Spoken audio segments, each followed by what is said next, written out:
The first ring of Beijing's security concerns is inside the territory of the People's Republic of China. You can think of them in two big hunks.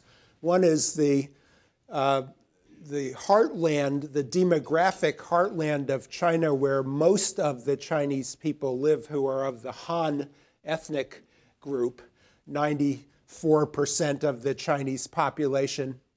And in that sort of main part of China, there's a great deal of turbulence as society modernizes, expectations rise, economic polarization increases, environmental challenges, water challenges.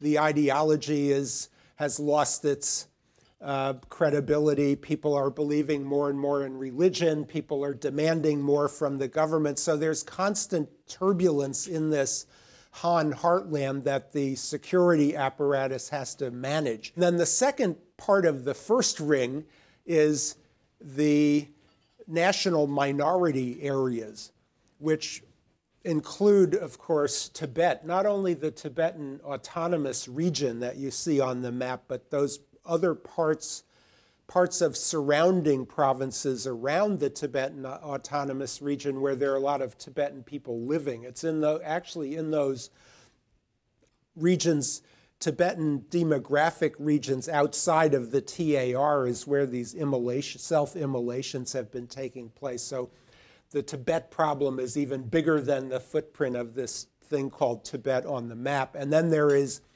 Xinjiang, where the Uyghur people and some other minority peoples live, and where there's a lot of resistance to Chinese rule. And there are some other less urgent but still significant security issues in other national minority areas. So, for example, the Inner Mongolian Autonomous Region, although the Mongolian people are a minority in that region because of Han immigration, they are not completely loyal to the civic identity of being a PRC citizen. And on the Korean border, there's a Korean minority that thinks of itself really as Korean rather than Chinese, most of those people, and who provide a social environment where refugees from North Korea can oftentimes successfully kind of hide out. And there are other minority groups on the southwestern borders of China as well, whose loyalty to the concept of the PRC is not 100%. And so in terms of consolidating control over their own territory, the PRC government has military control and coercive control over these areas of their territory, but they don't really have the buy-in of all of these populations. And the areas that are problematic are both vast and strategically important because they're on various borders of the country and have something to do with China's relations with surrounding countries. And again, the foreign factor is important in all these areas. Each of these populations has a cross-border population in some neighboring state, and there is the possibility and oftentimes the reality of neighboring states. So I say of neighboring states using those cross-border populations to destabilize China.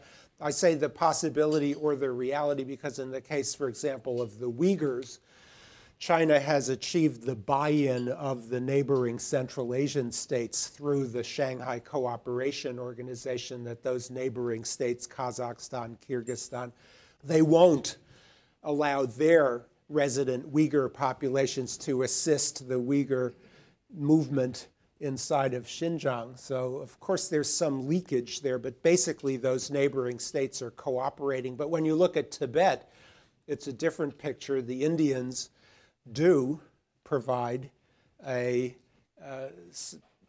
sanctuary for the Dalai Lama and his government and his exiled population, and so they allow the policy of the Indian government has a lot of nuance to it, but the bottom line, because they recognize Chinese rule over Tibet. But the bottom line of it is that they do allow the Dalai Lama to operate from Indian soil, and this is very destabilizing for Chinese rule over Tibet.